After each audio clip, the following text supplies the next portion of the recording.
Well, welcome back to the Pirate Ragnar Motovlog channel, guys. I want to talk today about lane blocking.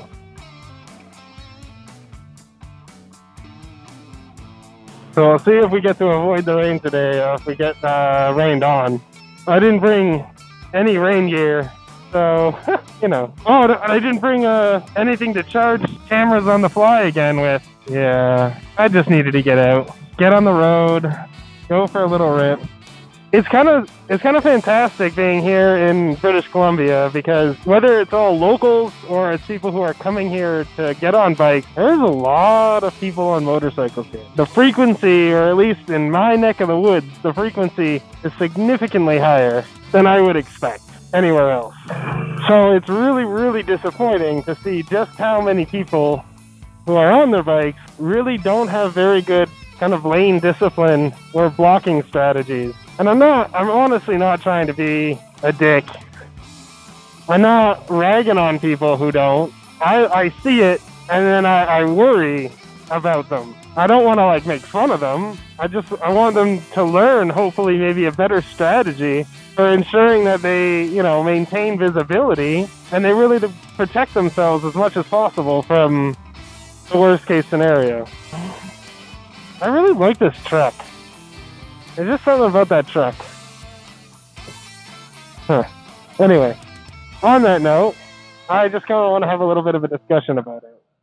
See what other people's feelings are, see what the general consensus is. Because, you know, I'm pretty certain about my way of doing lane blocking, but I could be wrong. I'm not going to admit that out loud very often, but I could be wrong.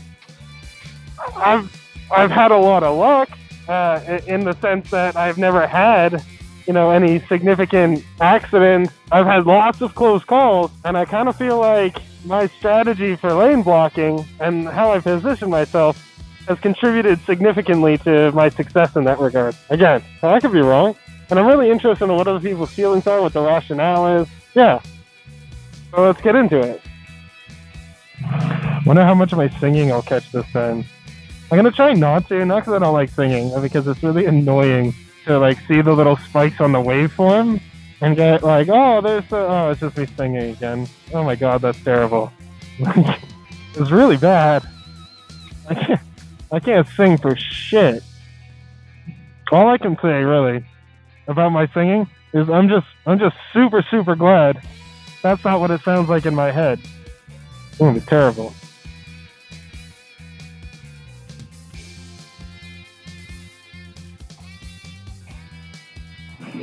Okay, so what do I mean by lane blocking? What that means is maintaining... Okay, I don't know what the actual definition of lane blocking is. That's the first part that someone's going to comment on and be like, you idiot, this is what lane blocking is. And then they're going to put a definition there, and I'm going to say, well, okay, that's what it is. But to me, what lane blocking is it's the positioning that you put yourself within the lane, and for strategic effect, let's say. Primarily, it's about visibility, because visibility on a motorcycle is your first and foremost safety mechanism, really. Like, you want people to see you so that they know you're there. Like, it's pretty obvious why visibility is a really, really important thing. So, what lane blocking is about maintaining that visibility. There's a couple of reasons that you want to do it. There's a few other things that go into, like, why lane blocking in a particular place is advantageous, or being in a particular place within the lane is advantageous. That has nothing to do with visibility.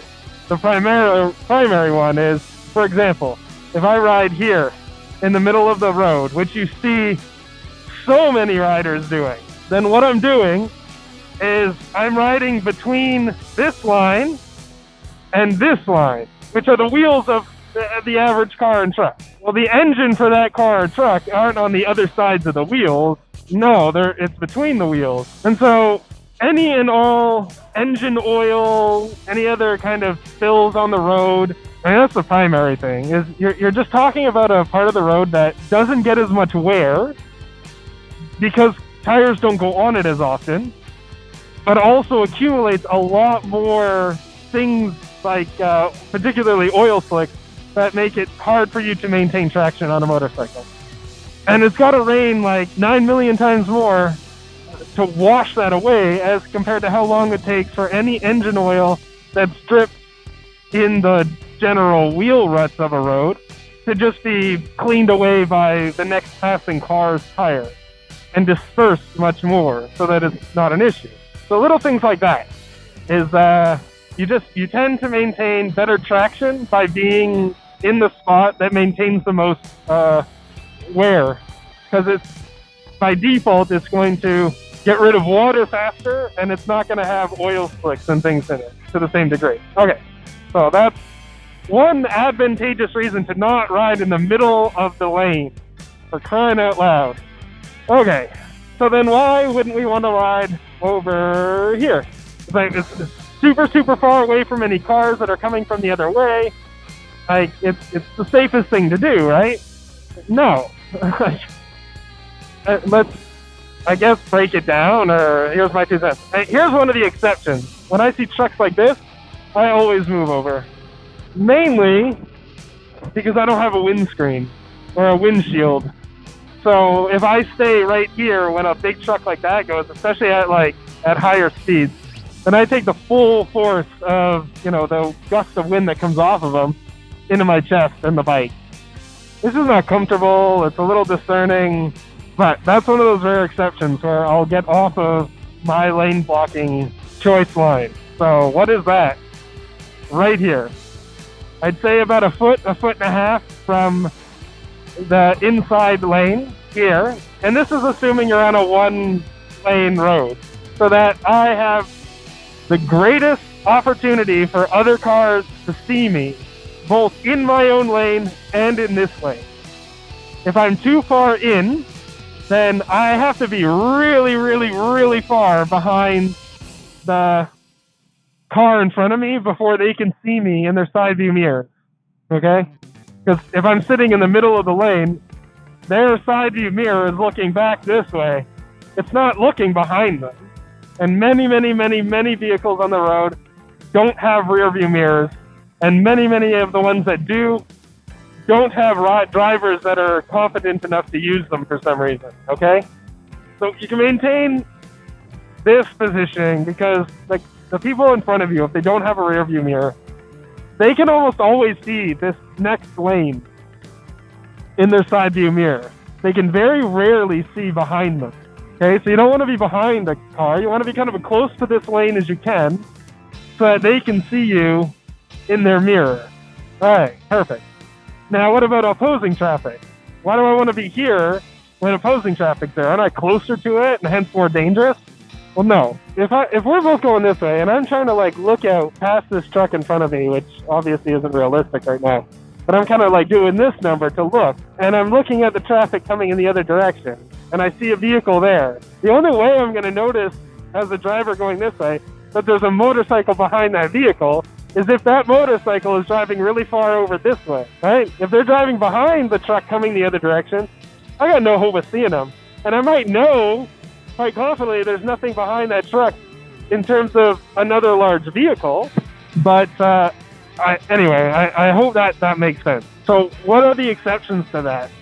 When do I move, over or make an exception to the rule that I've just stated? The primary reasons would be for my own safety. Obviously, if the road conditions push me into one direction or another, don't take lane blocking as the definitive de facto decision maker. If there's a lot of loose gravel here and it's clean right there at the turn, then don't do the turn on the loose gravel. Please use common sense. Also, as I'd mentioned earlier, for example, when a large truck is coming the other direction and they just, push more wind out of the way and you have to deal with that with your body, it's probably better to just kind of move over, give them a little bit of space so you don't take the environmental impact as much, the wind and the gust and the smoke. The next, or the only other one that I can think of, again, this is talking about as solo riders. Because I'm not talking about staggering formation, because that's something different. But you still have someone blocking out here, so the person riding on the inside is just there so that bikes aren't as likely to pile up. Okay, so you can compress the bikes on the road more safely. That's why you would stagger formation like that. But the lane blocker, the person riding out here in this part of the lane, is still doing the safety job, as it were. So in a single lane, as a solo rider, when else might I actually move over there? You know, I think is most important are big trucks or people have loads behind them, trailers and things like that, that really have to rely on their side view mirrors to know what's behind them. And I tend to just make sure I stay in view of their mirror. So it's really just about hedging my bets, maximizing my odds of being seen on the road. Look at that, 2 lanes. Okay, so how do you lane block when there's multiple lanes? But once you're in multiple lanes going the same direction, you now need to prioritize your lane blocking for the traffic that's going in the same direction as you. So what that means is that when I'm in this lane here, I want to block the traffic that's in the lane to my right. Whereas when I'm actually in this lane, I then want to block the traffic in the left lane. Pretty straightforward, right? It gets maybe a little bit more complicated and you get to 3 lanes and you're in the middle, but in North America, the general rule for that would be that if this is the outside left lane, this is the middle lane, and there's one more lane over there, then I should be riding here. The reason being is this is the fast lane. This one here is the fast lane in North America. In the United States for sure, and in most parts of Canada, it's strongly encouraged that that's your passing lane. And people who have good lane etiquette or lane discipline, will always be in the right-hand lane, except when they're trying to pass someone. And so the traffic that's probably moving past you is likely in the lane to your left, which means you want to be blocking in this direction. I think that makes sense, right? So, as always, the reason I wanted to talk about this, guys, is because I'm dead set on this idea of encouraging people to ride bikes, but also really encouraging people to be smart on them. I want people joining the motorcycle brotherhood, fraternity, as much as possible, but I want them to stay in the motorcycle club for as long as possible. And that means learning skills that keep them safe. And, I'm really looking forward to some discussion on this one. If you guys disagree for some reason, you think my theory behind lane blocking is inaccurate and I'm not being as safe as I probably could be, then please let me know. Let's start a conversation. Let's get down in the comments there and let's dig into it. But until then, everyone, ride safe and ride fun. And I'm going to enjoy British Columbia.